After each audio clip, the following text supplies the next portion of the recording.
Thanks very much, Michael. Next, Alice Restus from McGill University and Alice's TA, Chloe Garzon, are going to be presenting how they use peer assessment. Yes, thank you. So I'm going to just give you a little bit of the how and why. Sorry, I'll give you the why did I get involved in this, and then Chloe will give you the how, since she is my my guru in setting everything up. So I teach organic chemistry, and we all know that students dread it. It's not an easy course, and I've been trying all along to make it a little bit more fathomable for them. My first stab at it was to start giving two-stage exams. And as a preparation for the group part of the two-stage exam, I started using visual classrooms. And the actual tools, visual classrooms, will be described by Chloe and how we use it. Since we moved to remote learning, I have been continuing to use visual classrooms, but I have changed the way I use it. Since we do not have the two-stage exams anymore, I'm using visual classrooms for students giving feedback to each other. So besides the idea of learning from each other, which is a mandatory part in a two-stage exam, what I always wanted to see, and visual classroom is amazing at letting me do this, is I want to track their thinking somehow. I want to see, okay, I know you can do this problem, but show me how are you doing the problem, right? And the fact that I can see all the steps and I can see how they draw on visual classroom makes me really gives me a view on their thinking. In organic chemistry, we draw, we talk, we say things, but we don't write words, we draw. And if you're not drawing properly and you don't know where your arrows are pointing, you might as well, start from scratch. So understanding early in the course, where do students struggle, by seeing their pattern of thinking in drawing, was very helpful. And it continues to be helpful. Now, the other struggle that I always had is this idea of students always looking for an expert answer. So is this right or is this wrong? I'm going to look in the book, I'm going to look in the solution manual, I'm going to ask my prof. No, you're going to learn from a peer. You're going to have to learn to trust your peer that they might have the right answer. If not, you're going to get to the right answer together. So Chloe will take you through how we do this on visual classrooms. It is creating really a safe space where they feel they can be wrong, they're not judged, and they help each other better understand. All right. So I will pass it to Chloe, and feel free to ask us any questions as we progress. Thank you. Thank you, Alice.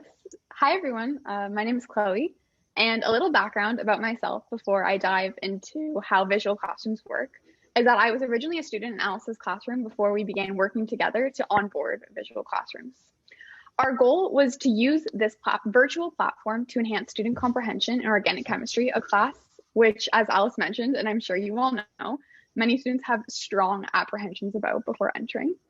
And I also think it's important to note that while in Alice's class, I got to see for myself her enthusiasm for peer assessment and experienced my first two-stage exam. Using visual classrooms, we knew we wanted to harness the interactive aspect of the platform and build a sense of community where students could use each other to increase their understanding of the concepts being taught in lecture. So you may be asking yourself, how did we accomplish this? Simply put, we use the platform to post formative assignments which correspond to the content being learned in class. A simple demonstrative example is shown here on the screen. This concept is nothing new.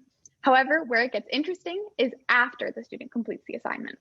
Once the student has posted their answer, a switch is flipped in the program, and the student can now view all the other responses which their classmates have posted, as you can see here. Their job now is to analyze these responses and provide feedback in one of two ways. One, by providing correct feedback to a correct answer, as shown in the green box, or number two, by providing constructive feedback to an incorrect answer, as shown in the yellow box. An example of this real time is one of the first assignments that we posted earlier this month. Next slide, baby. Students were asked to identify lone pairs, hybridization, and bonding patterns in a molecule, all of which are foundational skills which are essential to success later in the course.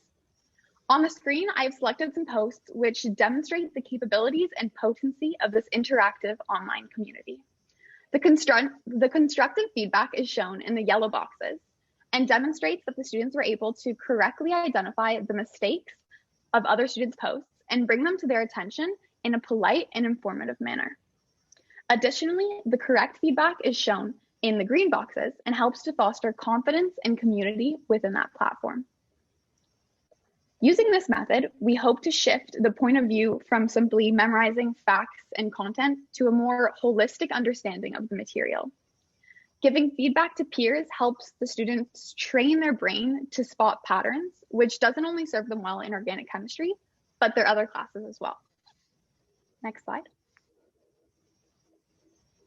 Looking back at fall 2020, we conducted a mini survey post-semester to see what the students thought about these methods.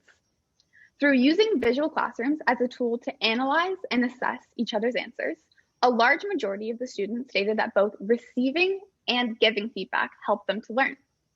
And as Chris mentioned at the beginning of this presentation, it's important to note that while one primarily thinks of the student receiving feedback as the one gaining more from this interaction, it is also the student giving feedback who profits.